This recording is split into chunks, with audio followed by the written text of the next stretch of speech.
Hi, welcome to our Pharma Topics channel. Welcome to the 7th series of BPharm 5th semester pharmacology portions. And this video is related to Unit 2. We are going to discuss about antiplatelet drugs and fibrinolytics in this video. I will give in the description box the previous 6 series which you can use for your exam preparation. Let's go into the video. Classify antiplatelet drugs. They are cyclooxygenase inhibitors, which is non-selective COX-1 and COX-2 inhibitor aspirin, ADP irreversible antagonist, clopidogrel, ticlopidine, and prasugrel, ADP reversible antagonist, cangrel or ticagrelor, PDE inhibitor, that is phosphodiesterase inhibitor, dipyridamole, GP2B3A antagonist, abciximab, tirobefan, and eptifibatide, and PAR antagonists, which are new.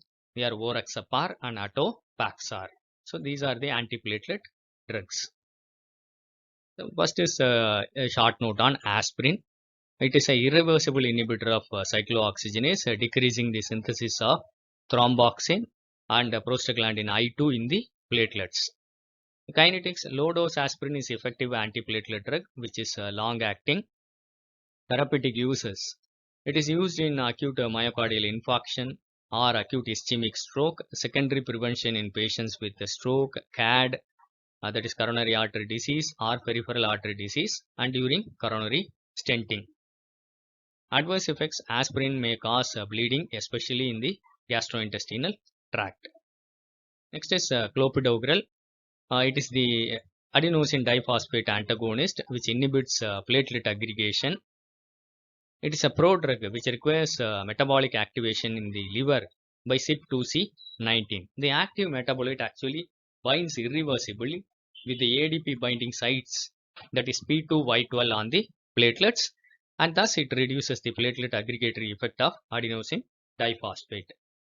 Pharmacogenetics: some patients may have polymorphisms in CYP2C19. They contribute to variable responses of clopidogrel in the patient population.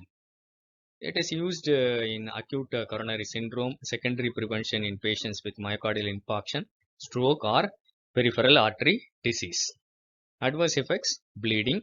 And drug interactions: the most important is clopidogrel should not be combined with omeprazole, because omeprazole inhibits CYP2C19. The formation of CYP2 active metabolite of clopidogrel gets delayed. And clopidogrel should not be combined with aspirin or other anticoagulants because it increases the risk of bleeding. Next is prasugrel. It is a ADP antagonist, inhibits the platelet aggregation. It's a prodrug which requires metabolic activation in the liver. It is very similar to clopidogrel. Therapeutic uses: acute coronary intervention for acute coronary syndrome. Prasugrel is associated with higher incidences of life-threatening bleeding than clopidogrel. It acts as a thrombotic thrombocytopenia purpura. It also causes.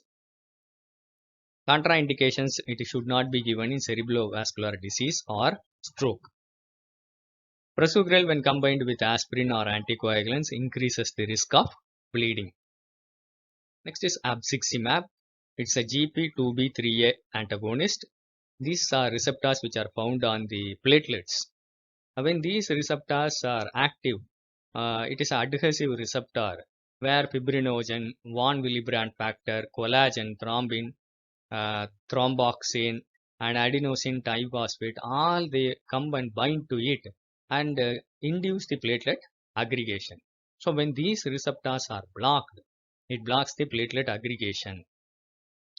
It is non-antigenic. It is used in unstable angina, adjuvant to coronary thrombolytics, percutaneous intervention with stent replacement.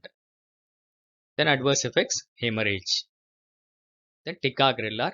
It's a directly acting reversible P2Y12 receptor antagonist administered orally to prevent acute coronary syndrome. It causes less bleeding than clopidogrel. Then dipyridamole. It's a platelet aggregation inhibitor that inhibits phosphodiesterase and increases cyclic AMP in the platelets. It's combined with aspirin to lower the risk of stroke in patients with sudden ischemic attacks. Then Voraxapar, it inhibits protease activated receptor 1 on the platelets and inhibits platelet aggregation. It is administered orally in patients with a history of myocardial infarction or peripheral artery disease. Then fibrinolytics, they may ask in question, the question may be thrombolytics also, both are same. Classification, naturally occurring fibrinolytics are streptokinase, urokinase, and recombinant tissue plasminogen activators are alteplase, reteplase, tenecteplase. Mechanism of action, streptokinase forms a complex with the plasminogen and exposes its active site. This plasminogen, it acts like a tissue plasminogen activator and activates the plasminogen molecules to form plasmin. The formed plasmin activates both the fibrin bound and fibrin free plasminogen in the circulation. Recombinant forms of tissue plasminogen activator cleaves the plasminogen, generates plasmin, which is bound to fibrin. That means these drugs, they digest the clot already which is formed. Streptokinase is antigenic. Urokinase and other recombinant forms are non-antigenic.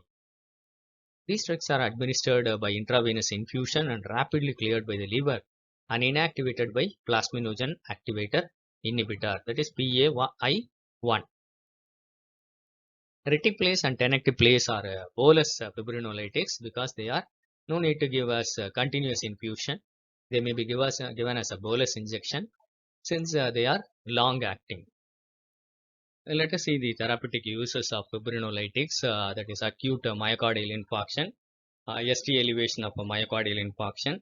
If it is NSTEMI means they will prefer heparin, deep vein thrombosis, pulmonary embolism, peripheral artery occlusions and stroke. Adverse effects are bleeding. Antidote is tranexamic acid and epsilon aminocaproic acid. Contraindications. These drugs are contraindicated in patients with a history of intracranial hemorrhage or head injury, peptic ulcer, esophageal varices. Those patients who have undergone surgery in the past 3 months and uncontrolled hypertension and pregnancy also, these drugs are contraindicated. So it's a very short information of all the antiplatelet drugs and fibrinolytics, which will be useful for your exam preparations. Thank you for listening. If you like this video, kindly press the like button. Kindly share this to more of your friends. Kindly subscribe to our Pharma Topics channel for further updates. Go through all the series which is present in this Pharma Topics channel. Make use of it and score good marks. Thank you.